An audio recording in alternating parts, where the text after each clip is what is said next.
Hello student, स्वागत है आप सभी का कक्षा 12वीं फिजिक्स के इस लेक्चर सीरीज में, जिसमें हम लोग पढ़ रहे हैं स्थिर वैद्युतिकी का सेकेंड भाग, विद्युत विभव एवं धारिता।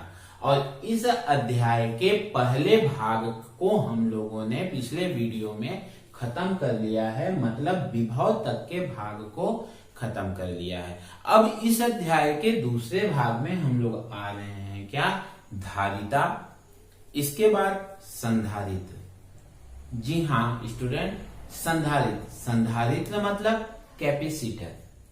आप लोगों ने अक्सर पंखे में एक छोटे साइज का कैपेसिटर लगा हुआ देखा होगा, कंडेंसर लगा हुआ देखा होगा, वही है संधारित्र। मैं आपको इस वीडियो में यहां दिखा रहा हूं। ये जो दिख रहा है ये है क्या, कैपेसिटर, जिसे हिंदी में हम क्या कहते हैं, संधारित्र। और इसे समझने के लिए हमें सबसे ज्यादा जरूरी है कि हम पहले उसके सबसे बेसिक चीज को समझें, जिसे हम कहते हैं क्या, धारिता। ठीक है, इसे हम कहते हैं क्या, धारिता।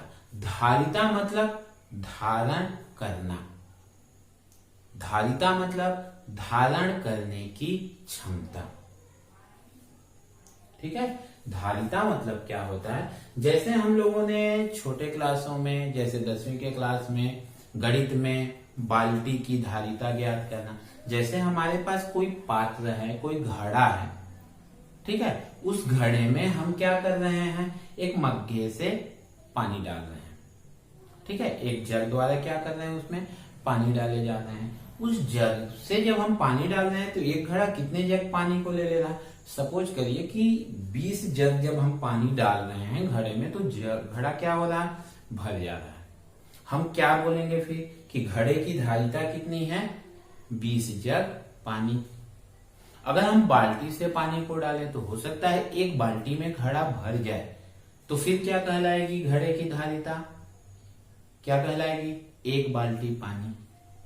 मतलब उसकी जो धारिता के मापन की इकाई है वो क्या है, अलग अलग है। बाल्टी से डाल रहे हैं अलग आ रहा है, लेकिन वो क्या बता रहा है, उसकी कैपेसिटी को बता रहा है कि वो कितना धारण कर सकता है। और कैपेसिटी से ही बना है क्या, कैपेसिटेंस। कैपेसिटेंस मतलब धारिता। ठीक है, अब इसको हम समझते हैं। ठीक है, हम लोगों ने विभव में एक सूत्र पढ़ा था कि V equal to 1/4πε0 Q by R। ये सूत्र आपको याद आ गया होगा।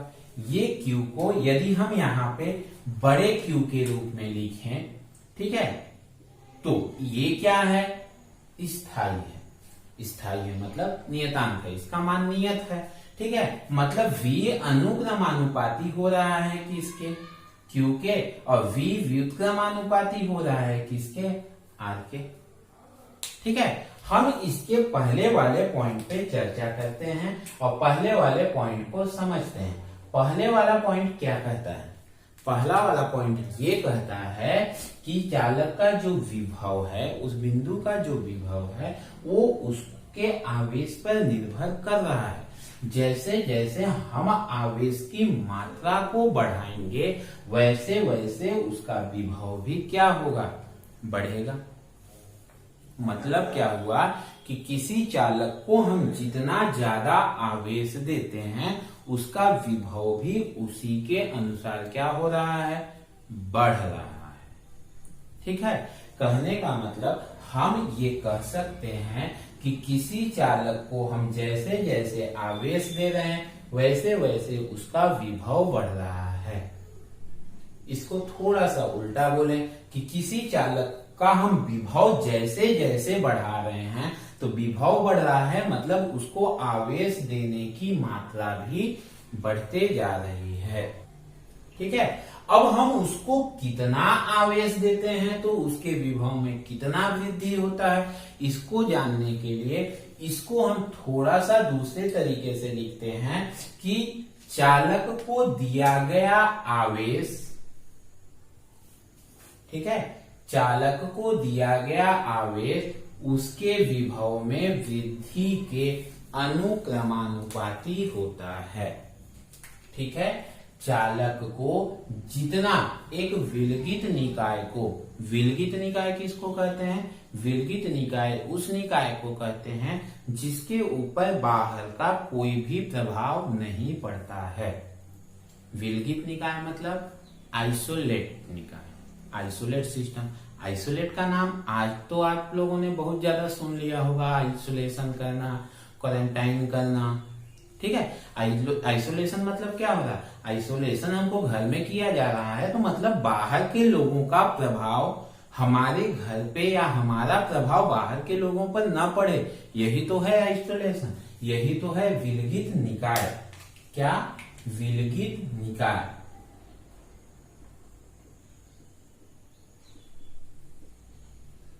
विलगित निकाय। और एक विलगित निकाय को जैसे जैसे हम आवेश देते हैं वैसे वैसे उसके विभव में क्या होती है?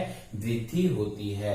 और आवेश की जो मात्रा है, ठीक है, हम जिस अनुपात में आवेश देते हैं उसी अनुपात में उसके विभव में क्या होता है? वृद्धि होता है।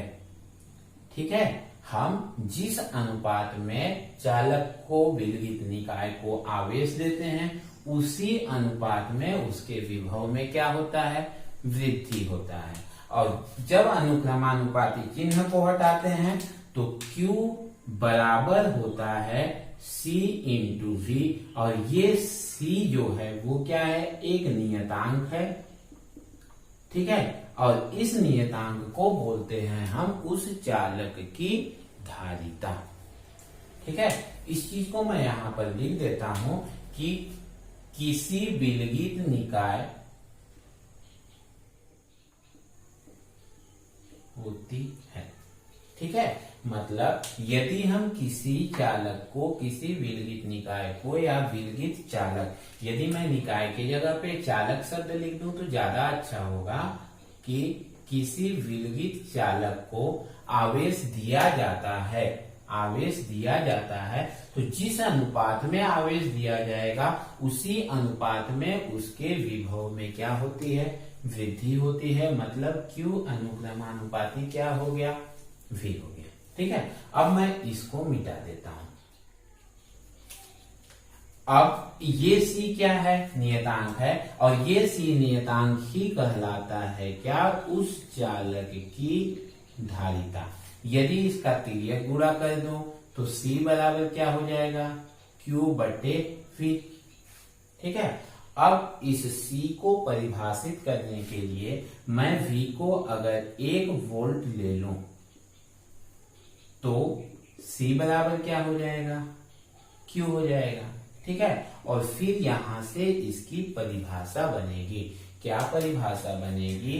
कि किसी विलगित निकाय को इतना आवेश दिया जाए कि उसके विभव में 1 वोल्ट की वृद्धि हो जाए, या फिर किसी विलगित निकाय के विभव को 1 वोल्ट विभव बढ़ाने के लिए जितना आवेश दिया जाता है उस चालक की धारिता कहलाती है। क्लियर है? क्या हुआ?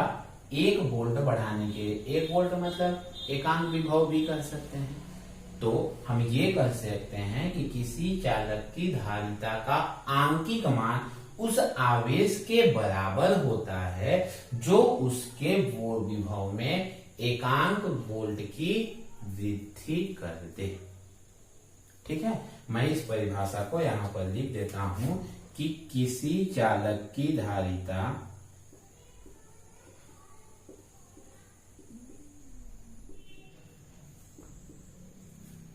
एकांक वृद्धि कर दे।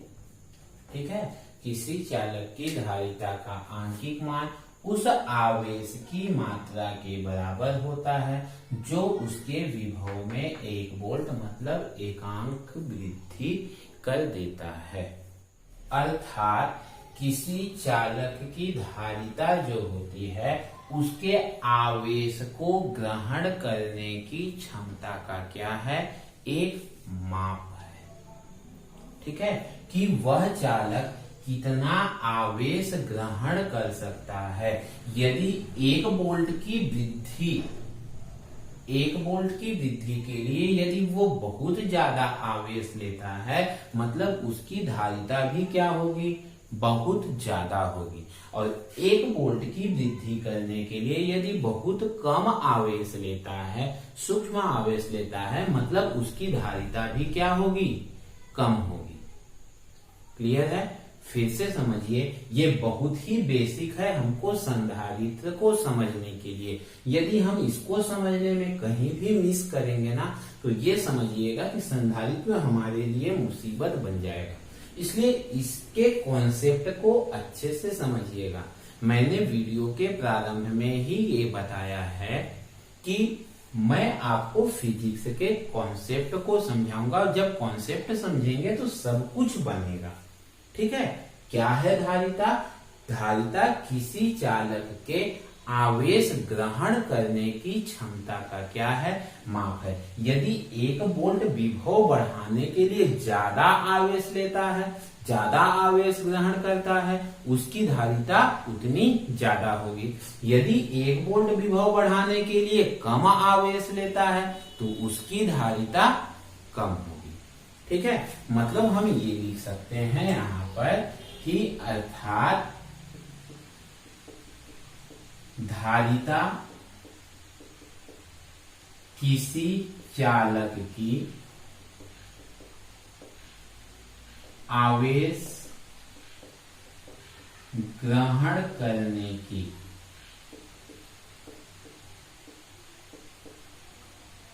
क्षमता का माप है। ठीक है? ये तो हो गया धारिता। अब धारिता में 2 प्रश्न, एक महत्वपूर्ण 2 प्रश्न है। उन 2 महत्वपूर्ण प्रश्नों का आंसर अब आपको करना है। मैं प्रश्न लिख रहा हूं कि क्या प्रभाव पड़ेगा। अब इन दोनों प्रश्नों को देखिए और अपने आप में इनका आंसर खोजने का प्रयास कीजिए। थोड़ा सा ध्यान दीजिए। पहला प्रश्न ये कहता है कि क्या प्रभाव पड़ेगा यदि चालक के आवेश को दोगुना कर दिया जाए, मतलब इस Q को क्या कर दिया जाए, दोगुना कर दिया जाए, तो इसकी धारिता पर क्या प्रभाव पड़ेगा। अपने को यहाँ पे धारिता का मान ज्ञात करना है। धारिता पर, ठीक है, इसमें भी यही है कि धारिता पर क्या प्रभाव पड़ेगा यदि चालक के विभव को दोगुना कर दिया जाए। ठीक है? कैसे हल होगा करके देखते हैं। सूत्र जो है, सूत्र है C = Q/V। अब पहला जो कंडीशन कहता है कि चालक के आवेश को दोगुना कर दिया जाए, मतलब Q जो है उसको क्या कर दिया जाए, 2Q कर दिया जाए। तो 2Q कर देंगे तो क्या होगा, ये C = 2Q/V ये हो जाएगा। ये क्या है, पहले का है, मतलब धारिता पहले का क्या हो जाएगा। अगर इसको C1 कहूं तो C1 = क्या हो जाएगा, 2C, मतलब पहले की धारिता का दोगुना हो जाएगा। ठीक है? दूसरे प्रश्न के अनुसार यदि मैं V को 2V कर दूं तो C1 = क्या हो जाएगा, CQ/2V। ठीक है? और Q भी क्या बराबर क्या है, C1 = 1/2C, मतलब पहले की धारिता का क्या हो जाएगा, आधा हो जाएगा। और ये यदि आवेश को दोगुना कर दिया जाए तो पहले की धारिता का वर्तमान धारिता दोगुना हो जाएगा। तो क्या ये सही है? ये बिल्कुल ही गलत है। ये बिल्कुल ही गलत है, ऐसा नहीं होगा। अब क्यों नहीं होगा इसका आंसर देखते हैं। क्या है, C क्या है, एक नियतांक। V क्या है, Q के मान पे यदि Q के मान को हम बढ़ा रहे हैं, Q के मान को बढ़ा रहे हैं, तो V का मान क्या होगा, बढ़ेगा। मतलब अगर मैं Q को दोगुना करूंगा तो विभव में भी उसी अनुपात में वृद्धि होगा। विभव में उसी अनुपात में वृद्धि होगा तो v इक्वल टू वी क्या हो जाएगा, 2v होगा। और जब 2v हो जाएगा तो C1 इक्वल टू क्या हो जाएगा, 2q बटे 2v। अब 2 कट जाएगा, क्या बचा, q बटे v। और यही है पहले की धारिता। मतलब यदि चालक के आवेश को दोगुना कर दिया जाए तो धारिता पर कोई भी प्रभाव नहीं पड़ेगा। क्यों नहीं पड़ेगा, क्योंकि चालक के आवेश को दोगुना करते हैं तो चालक का विभव भी क्या होगा, दोगुना होगा। और चालक का विभव भी जब दोगुना होगा, चाहे हम 2 गुना करें, 4 गुना करें, 3 गुना करें, 8 गुना करें, 10 गुना करें, जितना भी हम उसके टाइम्स को बढ़ाएंगे आवेश को, विभव भी क्या होगा, बढ़ेगा। ठीक उसी प्रकार यहाँ पर दूसरे प्रश्न में यदि हम विभव को बढ़ाएंगे तो विभव को बढ़ाएंगे तो क्या होगा, आवेश भी तो बढ़ेगा। मतलब यहाँ भी अगर V2V होता है तो Q भी क्या होगा, 2Q के बराबर होगा। जब 2Q के बराबर होगा तो C1 इक्वल टू क्या होगा, 2Q बटे 2V। 2 कटेगा तो C1 इक्वल टू क्या होगा, C। मतलब पहले की धारिता के बराबर होगा। निष्कर्ष क्या निकला, निष्कर्ष ये निकला कि धारिता पर कोई प्रभाव नहीं पड़ेगा यदि हम उसके आवेश को या उसके विभव को बढ़ाते हैं या कम करते हैं। प्रभाव कब पड़ेगा, प्रभाव ये चीजें, ये जो पहले हमने हल किया, ये ब्लू कलर में जो हल किया, वो कब अप्लीकेबल होते हैं, वे तब अप्लीकेबल होते हैं जब हम आवेश को स्थिर रख के विभव को बढ़ाएं या विभव को स्थिर रखकर आवेश को बढ़ाएं। कैसे, Q को बदलते हैं, V को स्थिर रखते, V को स्थिर रखकर। जब Q को बदलेंगे V को स्थिर रखकर तो कैसे बदलेगा, तो बदलेगा ये C अनुक्रमानुपाती Q। Q को बदल रहे हैं, V को क्या किया हम लोगों ने, स्थिर रख दिया। जब V को स्थिर रख दिया तो अब Q के मान पर V का मान निर्भर करेगा। दूसरा कंडीशन, V को बदलते हैं, V को बदलते हैं Q को स्थिर रखकर, Q को स्थिर रखकर। और जब V को बदलेंगे Q को स्थिर रखकर तब C व्युत्क्रमानुपाती होगा किसके, विभव के। और इसी कंडीशन का उपयोग हमको करना है किसमें, संधारित्र में। इस दूसरे कंडीशन को हम V को बदलेंगे कब, Q को स्थिर रखकर। और जब हम V को बदलेंगे Q को स्थिर रखकर तब धारिता क्या होती है, विभव के व्युत्क्रमानुपाती होती है। ये दोनों जो प्रश्न हैं, इन दोनों प्रश्नों में ये कहीं पर नहीं बोला है कि विभव को या इसमें आवेश को स्थिर रखा जाता है। जब स्थिर नहीं रखा जाएगा तब धारिता पर कोई प्रभाव नहीं पड़ेगा।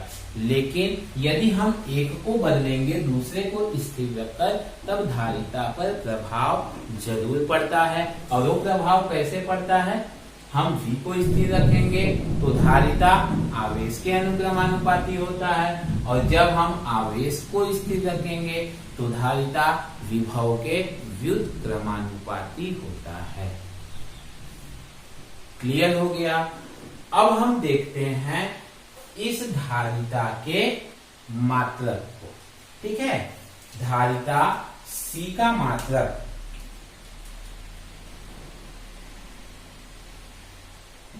C का मात्रक बराबर क्या होगा, Q का मात्रक बटे V का मात्रक।